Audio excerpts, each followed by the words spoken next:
Hola les amis, bienvenue dans cette nouvelle vidéo. Je vous retrouve aujourd'hui pour le book haul du mois d'octobre. J'ai pas mal de livres à vous présenter, j'ai eu des cadeaux, des services presse et j'ai eu aussi des livres que je me suis acheté forcément.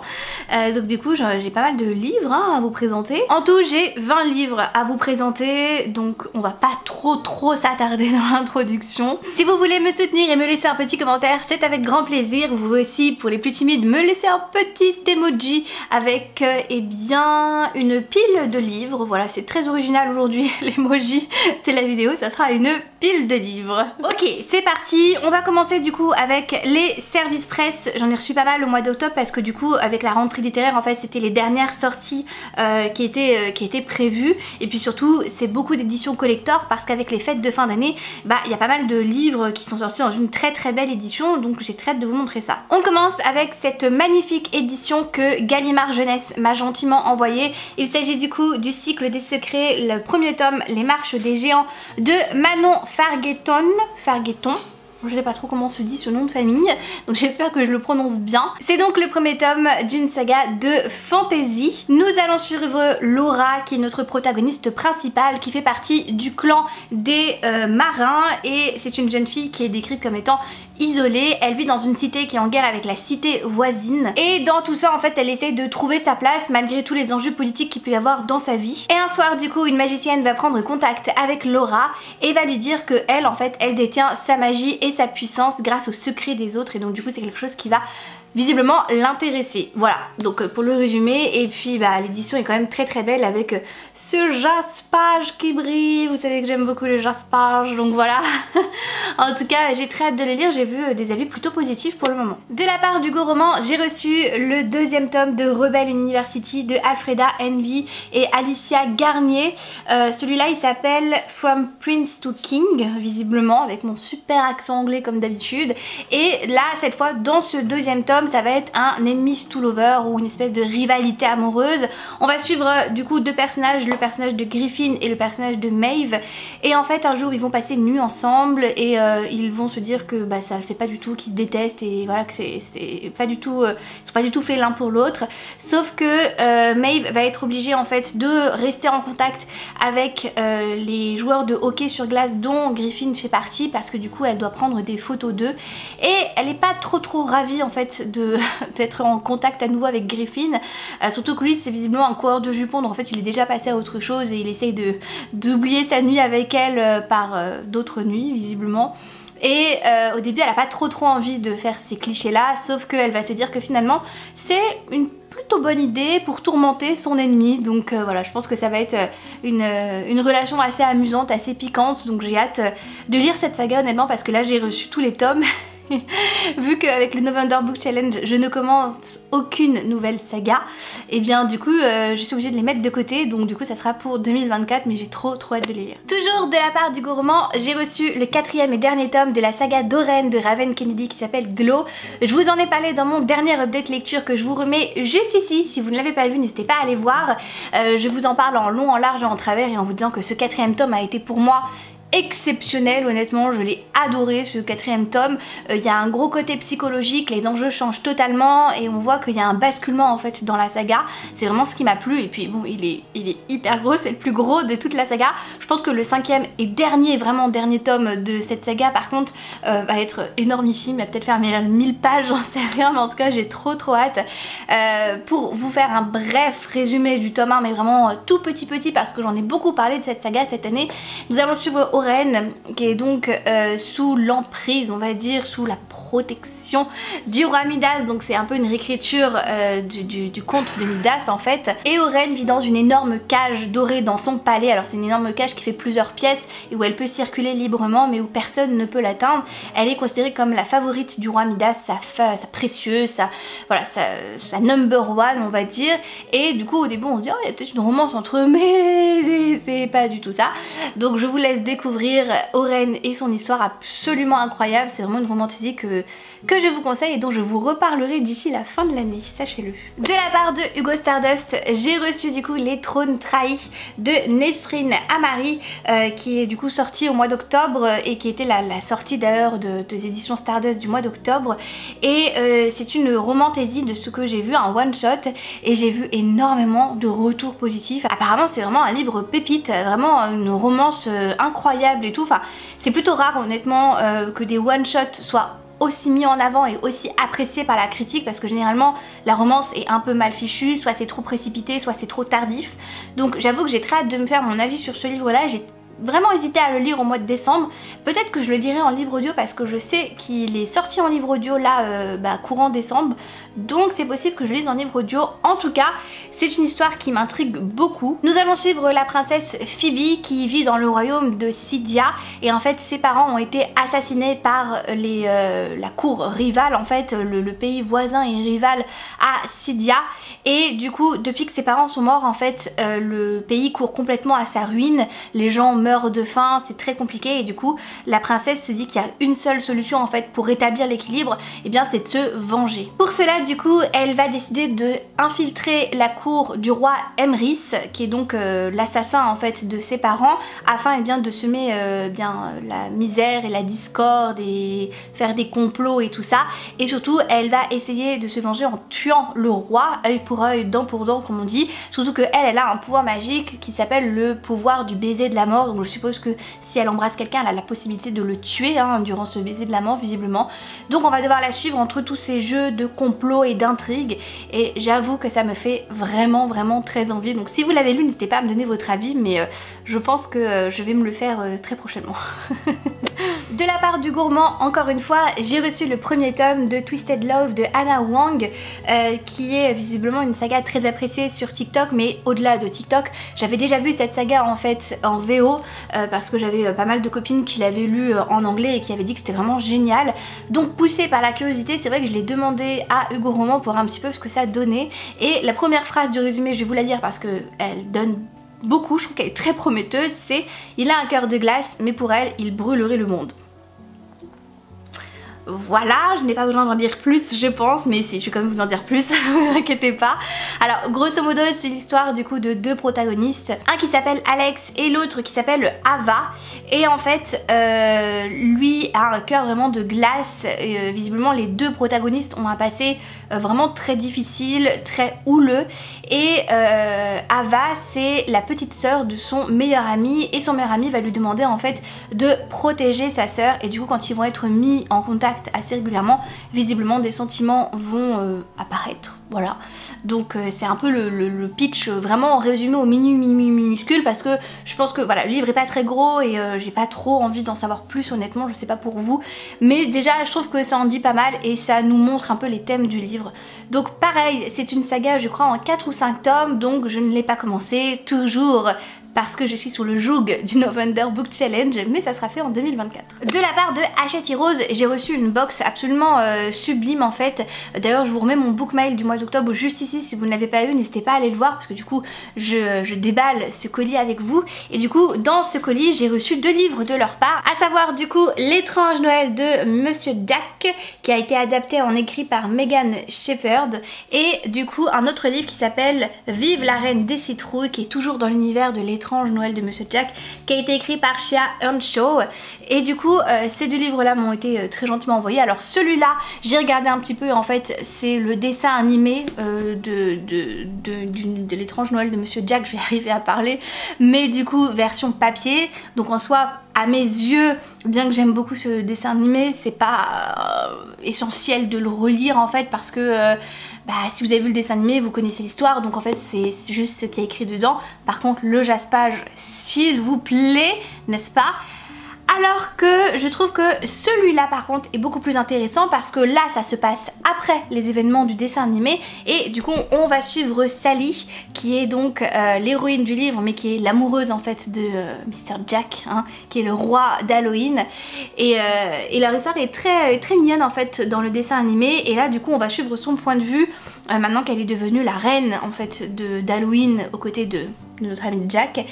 Et elle va avoir une espèce d'aventure, parce que si vous avez vu le dessin animé, vous savez qu'il y a des portails qui mènent à différents mondes. On a le monde d'Halloween et on a aussi le monde de Noël, on a le monde de Pâques, et bien on a pas mal de monde. Et en fait Sally va tomber sur le royaume des rêves, et donc du coup de là, elle va déclencher un peu comme son amoureux dans le premier opus, pas mal d'événements dans son propre univers à elle. Donc voilà, donc je trouve que c'est plutôt chouette, j'ai hâte de le lire. Et pareil, regardez le jaspage, donc les deux vont très bien ensemble, ça se marie très bien, j'aime beaucoup, donc j'ai trop hâte de le lire. Voilà. De la part de j'ai reçu du coup le deuxième tome de Titan de Jennifer L. Armentrout, qui est une saga spin-off à la saga Covenant que j'avais lu l'année dernière maintenant. Et du coup c'est une saga qui porte sur un personnage secondaire qu'on voit dans la saga Covenant. Je ne vous dis pas qui parce que je n'ai pas envie de vous spoiler. Et en fait on suit ses aventures à lui, donc là c'est le deuxième tome. Je crois que c'est une trilogie, hein. Je crois qu'il y a 3 tomes et que du coup c'est l'avant-dernier si je dis pas de bêtises. Et j'attends du coup que le 3e tome soit sorti. Je voulais lire le tome 1 et puis après je me suis dit bah autant attendre que tous les tomes soient sortis pour les enchaîner un peu comme j'ai fait pour Covenant en fait. Après j'ai envie de les lire parce que je suis très curieuse et qu'il y a pas mal de choses que j'ai aimées dans la saga Covenant. Pour autant le personnage qu'on va suivre dans cette saga m'a tellement déçue en fait dans la saga Covenant que j'ai un petit peu peur, j'y vais un petit peu à reculons, mais on m'a dit que c'était quand même plutôt pas mal, donc voilà, je vais me laisser porter, on verra bien mon avis sur la saga, donc bon. Voilà. Juste à titre informatif, du coup Covenant c'est une saga qui s'inspire énormément de la mythologie grecque, donc si c'est quelque chose qui vous plaît, n'hésitez pas à vous tourner vers cette saga d'abord avant de vous tourner vers Titan, qui risque du coup de vous spoiler tous les éléments de la saga Covenant, donc ça serait un petit peu dommage. De la part d'édition Rajo, j'ai reçu un premier livre, à savoir la petite histoire sur Paige et Auster dans l'univers de Fable, donc de Adrienne Young, qui est une biologique que j'ai découvert cet été et que j'ai vraiment énormément aimé. Ça a été une très bonne lecture. Je pense que de tous les livres maritimes que j'ai lus, enfin des univers de fantasy maritime que j'ai lus, ça a été mon préféré. Ça a été très bien écrit, l'univers était très bien amené, les personnages étaient très attachants et franchement j'avais passé un excellent moment dans cette duologie, donc j'étais forcément obligée de craquer pour ce tout petit tome sur Paige et Auster. Honnêtement je l'ai pas encore lu alors que je pourrais totalement le lire, mais je l'ai pas encore lu. Je vais pas vous en dire grand chose parce que bon voilà, c'est un tout petit roman, c'est juste en gros l'histoire de 2 personnages qu'on rencontre dans Fable, en fait dans l'univers de Fable, 2 personnages qui font partie de l'équipage et qui ont une histoire en fait, et donc du coup on découvre dans cette histoire comment ils se sont rencontrés et comment leur histoire a évolué. Voilà, donc moi ça me plaît beaucoup, c'est 2 personnages que j'adore vraiment, je les trouve très attachants aussi, donc j'ai hâte de le lire. Après il est vraiment pas gros donc il faudrait vraiment que je le lise mais ça sera fait sous peu, voilà, peut-être même en décembre, tiens, ça peut totalement correspondre au November Book Challenge. Toujours de la part des éditions Rajo, j'ai reçu cette édition absolument sublime de La Quête d'Ewilan de Pierre Bottero. Alors là c'est l'intégrale des 3 tomes, je vous montre un petit peu la belle bête que c'est parce que franchement il est sublime, regardez-moi. Moi dès qu'il y a des dorures vous savez à quel point je suis une grosse pie. Donc du coup forcément j'étais trop obligée de craquer pour. Après au-delà du fait que ça soit un livre absolument sublime et magnifique, je dois vous avouer que je n'ai jamais lu La Quête d'Ewilan.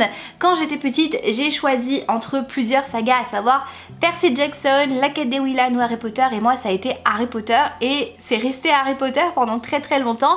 Et j'ai lu les Percy Jackson il y a quelques années maintenant et j'ai vraiment beaucoup aimé, et du coup j'aimerais un petit peu rattraper mon retard et lire La Quête d'Ewilan, qui est une saga culte pour beaucoup d'entre vous, ça j'en ai tout à fait conscience. Je sais qu'elle a bercé beaucoup d'enfance et beaucoup de personnes avant moi, et qu'elle vous a aussi potentiellement donné goût à la lecture, comme ce fut le cas pour moi vis-à-vis de Harry Potter. Malheureusement je n'ai pas le résumé de l'histoire, en fait là derrière on a juste les titres des 3 tomes, mais de mémoire je crois que nous allons suivre une jeune fille qui s'appelle Camille, donc un petit peu comme moi, voilà, et qui vit dans notre monde avec son meilleur ami, je sais plus comment il s'appelle son meilleur ami. Et en fait elle va basculer du coup dans un autre univers, et de là il va lui arriver des aventures absolument fabuleuses. Donc voilà, j'ai juste envie de le découvrir. C'est une trilogie terminée, après il y a eu d'autres tomes en fait dans cet univers là, et voilà, je suis trop contente de l'avoir dans ma bibliothèque, et j'espère vraiment l'apprécier étant donné tous les avis des enfants qui l'ont aimé, toutes les personnes personnes qui ont adoré ce livre et cet univers, ça me donne très envie. Donc j'espère le lire en 2024, prendre le temps un petit peu pour cette lecture. Voilà. Toujours de la part des éditions Rajo. Oui, j'ai été très gâtée par les éditions Rajo au mois d'octobre. J'ai reçu aussi cette magnifique édition de L'héritier trahi de Holly Black, qui est donc dans l'univers en fait du Prince Cruel. C'est une histoire qui se passe après le Prince Cruel, donc bien après la trilogie. Je crois que ça se passe 10 ans après ou quelque chose comme ça, peut-être même un petit peu plus. Et là cette fois on va suivre le personnage de Shen, qui est donc le petit frère de Jude dans la saga Le Prince Cruel. Et là ça va être son histoire à lui, donc une fois qu'il a grandi. Et du coup on va suivre aussi ses péripéties et notamment une romance qu'il va avoir avec une jeune femme. Et voilà, je vous en dis pas plus parce que je pense que, à mon avis, pour lire ce livre, il faut quand même avoir lu Le Prince Cruel. Après, apparemment, c'est pas forcément nécessaire d'après les éditions Rajo. Je pense quand même qu'il va y avoir pas mal de clins d'œil à l'univers de base et que vous serez peut-être plus à l'aise si vous lisez Le Prince Cruel, rien que pour comprendre beaucoup mieux l'univers. Enfin, je pense, après c'est que mon avis, peut-être que je me trompe, mais ça serait dommage de passer en fait à côté de tous les clins d'œil qu'il pourrait y avoir et toutes les références qu'il pourrait y avoir, de noms de personnages que vous n'allez peut-être pas comprendre du coup, même si c'est peut-être rapidement rappelé. Bref, ça c'est mon avis, après vous faites comme vous voulez, mais du coup je vais pas trop m'attarder sur le résumé parce que j'ai pas trop envie de donner d'éléments qui pourraient vous spoiler. Je pense que j'en ai assez dit de toute manière, c'est une romantaisie. Et je voudrais juste m'attarder sur ce très très beau jaspage. Ils ont vraiment fait une très très belle édition de L'héritier trahi. Je crois que c'est une duologie, je crois pas que ça soit un one shot. Il me semble qu'il y a une suite à ce livre là. Mais pas sûr. Mes informations ne sont plus ce qu'elles étaient, je n'ai plus des sources comme avant. Mais il me semble que c'est ça, hein, si je dis pas de bêtises. Donc bon. De la part des éditions Korrigan, j'ai reçu Le Destin du Roi Loup, le Royaume des Failles de Tessonja Odette. Alors eux le vendent comme un deuxième tome, mais il faut savoir, et je sais que je le dis à chaque vidéo, mais je trouve que ça a son importance quand même. C'est vrai que du coup je comprends pas trop le choix des éditions Korrigan d'avoir inversé les tomes, mais de base en fait cette histoire là est le premier tome, et en fait celle qui est sur le Prince Corbeau, je crois, je sais, j'ai plus le titre en tête, là c'est le deuxième tome. Donc en fait ils ont inversé les deux premiers tomes. Alors ils disent que c'est des histoires indépendantes qui se lisent indépendamment des unes et des autres. Pour autant, j'ai vu quand même pas mal de copines qui m'ont dit que dans le tome sur le Prince Corbeau, qui est donc une réécriture de Cendrillon de base, eh bien il y a quand même des clins d'œil à ce livre là, et on parle notamment des personnages. Donc en fait finalement ça spoil un tout petit peu quand même ce tome là, ce que je trouve assez dommage en fait. C'est vrai que je comprends pas trop cette logique qu'ils ont eue, mais bon après voilà. Moi du coup j'ai patiemment attendu quand j'ai eu cette information que celui-là sorte avant de me lancer dans la saga. Bon je me suis toujours pas lancée dans la saga, toujours pour les mêmes raisons, j'ai pas me répéter 1000 fois. Mais honnêtement c'est vraiment des livres qui me font très envie. En fait j'ai l'impression que, là comme ça de prime abord, j'ai un peu l'impression que c'est un petit peu comme l'univers de Marissa Meyer avec la réécriture des contes dans un univers futuriste, sauf que là l'autrice a fait quelque chose de différent, elle a fait une réécriture de contes dans un univers de fantasy, donc avec des faées, des elfes, ce genre de choses, et du coup ça me plaît mais de malade, j'adore l'idée, je trouve ça vraiment génial. Cette réécriture là d'ailleurs concerne La Belle et la Bête, donc voilà, et je crois qu'il y a un petit mélange aussi, on m'a dit, du Petit Chaperon Rouge, bien que ça soit grandement plutôt inspiré de La Belle et la Bête, il y a un petit clin d'œil au Chaperon Rouge aussi. Je verrai quand je lirai du coup ce livre là. On se situe du coup à la cour de l'hiver où les humains et les faées vivent de manière pacifique jusqu'au jour où en fait Elliot, je crois que c'est le roi Elliot peut-être même, oui c'est ça, le roi Elliot va kidnapper Gemma qui est une jeune humaine, et en fait il a pour désir et envie de se faire aimer d'elle parce que il est sous le joug d'une malédiction, sauf que il a kidnappé une jeune femme, donc elle va pas forcément l'aimer, sauf que petit à petit, et bien exactement comme dans l'histoire de La Belle et la Bête, il va se jouer une histoire d'amour, d'attraction entre eux, et apparemment c'est assez envoûtant et assez pimenté aussi de ce que j'ai compris, donc assez hâte de le lire et de me faire mon avis. Oh, il y a trop de soleil là, trop de lumière, oulala. On continue avec un livre que j'ai reçu de la part des éditions Hachette, et il s'agit du coup de L'effet boule de neige de Clara Hérault, qui est son deuxième livre. Clara Hérault d'ailleurs, si vous ne l'avez pas vu, elle a annoncé son 3e livre qui sortira durant le printemps je crois. C'est vraiment une autrice qui est très productive et tant mieux parce que moi j'ai beaucoup aimé son premier livre. J'attends du coup beaucoup de ce 2e livre bien qu'il n'ait aucun rapport avec son premier livre, hein. C'est vraiment des one-shots qu'elle écrit à chaque fois et c'est des one-shots qui apparemment à chaque fois sont vraiment très bien écrits et assez puissants de par les émotions qui s'en dégagent clairement. Ce fut le cas en tout cas pour Nos plus belles années que j'ai vraiment beaucoup aimé. C'est d'ailleurs une lecture que je vais absolument lire au mois de décembre. D'ailleurs si vous n'avez pas vu ma pile à lire du mois de décembre, je vous la remets juste ici, n'hésitez pas à aller voir. Alors là du coup c'est une romance mignonne, j'ai envie de dire un petit peu de Noël, entre deux personnages bien évidemment, alors que bon, il y a peut-être un espèce de triangle amoureux un peu chelou, mais je vais vous raconter ça. Nous avons Iris qui est amoureuse de Charles depuis qu'ils sont tout petits. Charles et Iris, ils sont meilleurs amis, ils sont comme ça. Et en fait, Charles, pour ses études supérieures, est parti les faire aux États-Unis et il va rentrer du coup pour la période de Noël. Et du coup, Iris a trop hâte de le voir, surtout qu'elle est persuadée que là, Charles s'est rendu compte qu'il pouvait pas vivre sans elle et que du coup, il était amoureux d'elle. Voilà, elle s'est dit ça, elle en est persuadée. Cette séparation leur a fait grandement du bien, il a réalisé que c'était le temps pour eux de se mettre en couple, etc., etc. Sauf que quand Charles va revenir pour les vacances de Noël, et ben il va pas être seul. Il va être accompagné de Jude, sa nouvelle petite copine, voilà, dont il dit qu'il est amoureux. Mais Iris, elle en démord pas, il se trompe complètement, il vit dans le déni, c'est clair, net et précis. Et avec son amie Anastasia, elles ont un peu monté un plan en se disant que en fait peut-être que le seul moyen de lui faire comprendre de l'importance de ses sentiments et de la profondeur de son amour pour Iris, eh bien c'est peut-être de le rendre jaloux. Et c'est pour ça en fait qu'elle va se tourner vers Alex, le grand frère de Charles, avec qui elle n'a pas forcément de lien, mais elle va lui proposer un pacte en fait à faire semblant qu'ils sortent ensemble. Lui va accepter pour je ne sais pas quelle raison, je le découvrirai en lisant le livre, et de là eh bien va se jouer toute l'histoire du livre. Donc j'ai vraiment hâte de lire cette histoire, de voir où ça va nous mener, et je pense à mon avis que finalement la romance va peut-être se tourner plus vers Alex et Iris, mais bon, on verra bien. De la part des éditions Lumen, j'ai reçu aussi Thread of Power de V.I. Schwab. Je suis trop contente de l'avoir reçu, franchement, je suis en joie. Alors c'est une belle brique, hein, vraiment une très belle brique. Alors je vous avais posé la question, je crois que c'était dans le book mail du mois d'octobre, où je vous demandais est-ce que vous croyez que du coup je dois relire la saga Shade of Magic, ou est-ce qu'avec les éléments lointains que j'ai de cette saga ça peut passer, et vous m'aviez dit quand même que déjà il faut absolument lire Shade of Magic pour lire celui-là, bien que ça soit lu, regardez c'est un numéro 1 qui a marqué là-haut, donc en fait Lumen le vend comme une nouvelle saga de V.I. Schwab dans l'univers de Shade of Magic, mais en fait c'est pas vraiment ça parce qu'il y a énormément de références à toute la trilogie qui est passée avant. Du coup je me dis quand même que ça serait assez judicieux de ma part de relire toute la trilogie de Shade of Magic et ensuite d'enchaîner avec ce tome là, histoire de vraiment l'avoir en tête et de me rafraîchir un peu, parce que ça fait tellement longtemps que j'ai lu cette saga, et en plus à chaque fois qu'un nouveau tome sortait en fait je me précipitais dessus parce que j'aimais tellement l'histoire. Donc je pense que je vais faire ça. Au niveau du résumé, en fait j'allais vous donner le résumé, mais je me rends compte qu'il spoil totalement toute la saga de Shade of Magic. Genre rien que le premier paragraphe, ça spoil le dernier tome. Donc je vais pas vous donner de résumé en fait. Parce que ça spoil totalement tout, donc je vais rien vous dire. C'est une suite de Shade of Magic, je sais pas pourquoi ils le vendent comme un premier tome, pour moi c'est un tome 4, mais dans tous les cas je suis très contente de l'avoir reçu.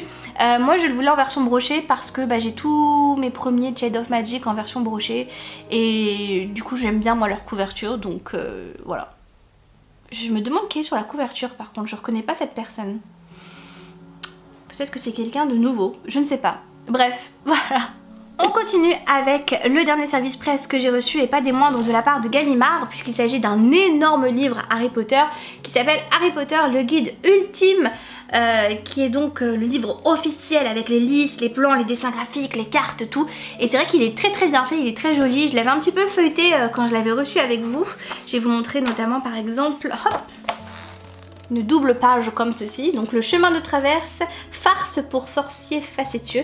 Donc du coup vous avez pas mal de graphiques en fait sur l'univers du roman en fait, et il y a aussi par exemple là Ollivander, en fait vous avez pas mal de baguettes qui sont représentées ici, toute une explication aussi. Donc je le trouve plutôt bien fait, assez sympa et très beau à être feuilleté. Je vous montre par exemple la description des maisons. Donc là on a les maisons, et là du coup on a la cérémonie de répartition. Donc je le trouve plutôt sympa, voilà. Nous allons passer au livre qu'on m'a offert au mois d'octobre. J'ai eu l'immense surprise et la joie de recevoir 3 livres, donc ça m'a beaucoup touchée comme toujours. Et le premier livre, ça fera un petit peu le lien avec du coup ce que je viens de vous montrer. J'ai reçu ce grand livre là, donc l'univers, la magie de Minalima, donc des animaux fantastiques et d'Harry Potter, que j'ai reçu de la part de mon ami Tom en fait pour mon anniversaire. Il me l'a envoyé au mois d'octobre et trop contente. Honnêtement, j'ai pas encore osé le déballer parce que il est tellement beau et en fait j'aimerais vraiment prendre le temps de le feuilleter tranquillement, de le regarder tranquillement, mais en gros c'est sur tout l'univers de Minalima, des artistes que j'aime beaucoup en fait, qui ont écrit toute une réécriture en fait sur les Harry Potter, enfin une réécriture, ils ont fait une réédition des Harry Potter dans une version sublime, mais ils ont aussi fait d'autres choses comme des contes qui sont notamment édités en France avec Flammarion, donc j'aime beaucoup ce qu'ils font, je trouve ça vraiment très sympa, donc j'ai trop hâte de le lire. De la part de Mariam, j'ai reçu aussi ce petit webtoon qui s'appelle Something About Us de Lee Yeonji. Donc là c'est un premier tome, c'est un webtoon que j'avais mis dans ma wishlist parce que visiblement c'est une romance en fait. Une romance entre deux amies qui sont amies depuis un certain temps et en fait elle ne pensait pas avoir des sentiments pour lui mais finalement ça va un petit peu changer, voilà. Donc j'en sais pas plus, j'ai pas vraiment vu d'avis, c'est vraiment un webtoon que j'ai découvert par le plus grand des hasards sur Amazon et que j'ai rajouté dans ma wishlist, donc j'ai vraiment très hâte de le découvrir. J'ai pas encore pris le temps de le lire et j'ai montré un petit peu les graphiques, un petit peu, voilà. Donc il est plutôt très poudré, très rose, les couleurs sont très jolies. Donc j'ai vraiment très hâte de le lire et de me faire mon avis et je vous en reparlerai de toute manière. Et le dernier livre qu'on m'a offert, il s'agit d'Emily qui m'a offert du coup Meurtre sur le Christmas Express de Alexandra Benedict qu'on va lire ensemble du coup d'ici quelques jours, donc je suis trop contente. On voulait les lire ensemble en fait au mois de décembre et elle me l'a très gentiment offert et je suis trop contente parce que il était vraiment dans le haut de ma wishlist, c'était vraiment un achat très urgent que je voulais faire de base parce que c'était un livre qui se lisait pour moi durant la période de Noël. J'avais lu d'ailleurs le dernier Alexandra Benedict l'année dernière au moment de Noël, donc j'avais envie de faire exactement la même chose, donc voilà, je suis trop contente de l'avoir reçu. Il s'inspire grandement bien évidemment du Crime de l'Orient Express d'Agatha Christie, sauf que là ça s'appelle Christmas Express.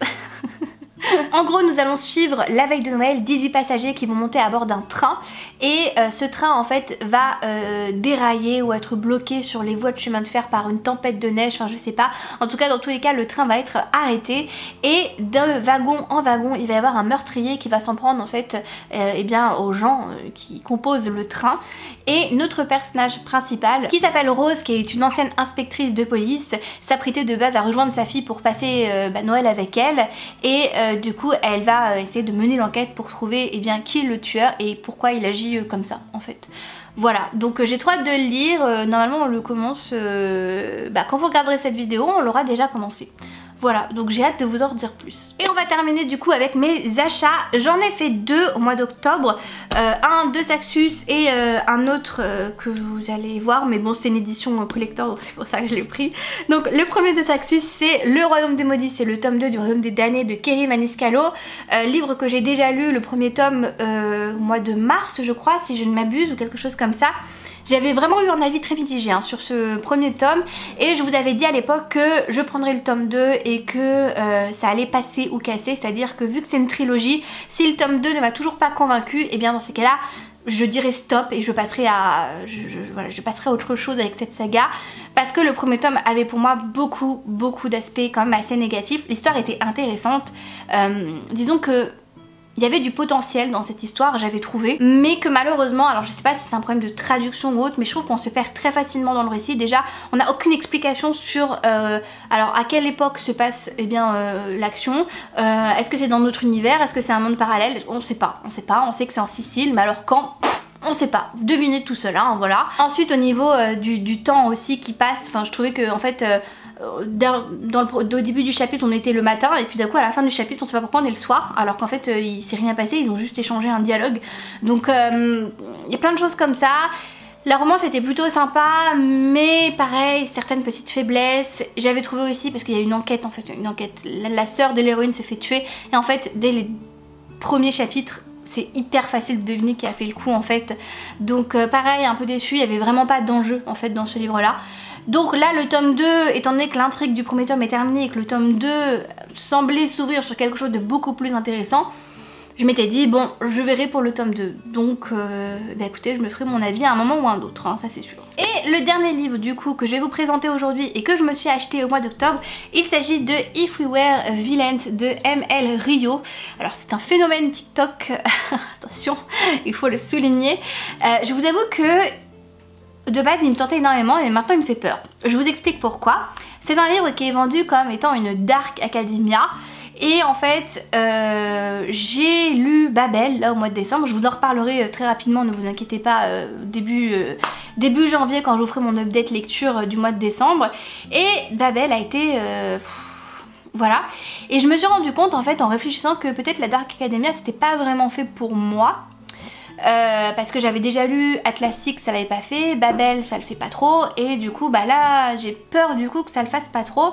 Après je me dis que c'est quand même de la Dark Academy un peu différente parce que c'est comme une enquête, vu qu'il y a eu un meurtre etc, donc peut-être que les enjeux seront différents et que du coup ça me tiendra un petit peu plus en haleine parce que je trouve que le style de la Dark Academia c'est très contemplatif, c'est très lent en fait, malgré les messages véhiculés qui sont super, mais c'est peut-être trop lent pour moi et peut-être pas fait pour moi non plus. Là en l'occurrence on va suivre Oliver je crois, qui vient de purger une peine de 10 ans de prison pour meurtre, et quand il va sortir il va retrouver l'inspecteur qui l'a mis en prison et qui l'a accusé de meurtre, et il va lui dire écoutez je suis vraiment innocent, il faut que vous m'aidiez maintenant à retrouver le vrai tueur. Pas du tout rancunier pour un sou hein, ce cher Oliver, très sympa quand même, et ils vont faire visiblement équipe pour essayer de retrouver le vrai tueur, parce qu'il faut savoir que Oliver en fait faisait partie d'une troupe de théâtre, mais ça avait l'air hyper chelou l'ambiance. Franchement quand je lis le résumé je me dis ça a l'air chelou à mort, parce qu'en fait dans cette pièce de théâtre chaque personne qui joue un rôle spécifique le tient dans la vraie vie, donc c'est vraiment très bizarre. Donc bon on verra bien. Honnêtement j'ai vu aussi des avis mitigés qui font que j'ai un petit peu peur de ce livre finalement, mais bon on verra bien, je me ferai mon avis, et puis si vraiment ça le fait pas là je serai fixée sur la Dark Academy. Par contre peut-on parler de ce Jaspal absolument sublime et magnifique? Le livre est vraiment très beau, donc bah, j'espère l'aimer quand même, ça serait bien, ouais. Dans tous les cas, merci d'avoir regardé cette vidéo jusqu'au bout, mon petit book haul du mois d'octobre qui était assez conséquent quand même, il faut l'admettre. J'espère qu'en tout cas que cette vidéo vous a plu, n'hésitez pas à me dire dans les commentaires vous quels sont les livres qui ont rejoint votre pile à lire au mois d'octobre. Est-ce que vous en avez eu 20 vous aussi, ou est-ce que vous avez été plutôt raisonnable? Dites-moi tout. Parce que moi pour faire de la place dans ma bibliothèque de pile à lire ça a été un peu chaotique, je dois l'admettre hein. En tout cas je vous fais de très gros bisous et je vous dis à très vite pour une prochaine vidéo. Ciao ciao.